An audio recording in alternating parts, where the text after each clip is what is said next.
cross-validation. What is cross-validation? Well, cross-validation is a technique used to determine the accuracy in predicting models. Now, with cross-validation, what you're going to do is split the data, and generally, you'll put anywhere from 70 to 90% of all of your data into a training data subset, which means the other 10 to 30%, depending on how much you used, would go into a testing data set. So you have anywhere between a 70 to 30 to 90-10 ratio.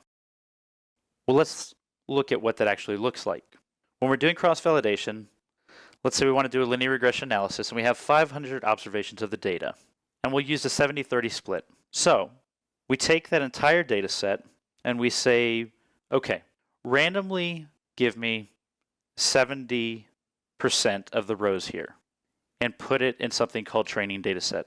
So 350 observations will be in something called training data set.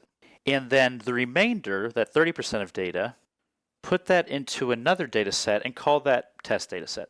And that'll include 150 observations. So we build a model with that training data, with the 350, not with the 500, only with the 350. And we build a model and we find out what variables are pertinent to the model. And then, now that we have the weights for these models, we can test the accuracy on that test data set. So what we now do, now that we have the coefficients, now that we have the weights for these different predictors, we can see how well or how accurate those weights fit new data that weren't used to build the model. Now we use k-fold cross-validation because it's the most commonly used cross-validation.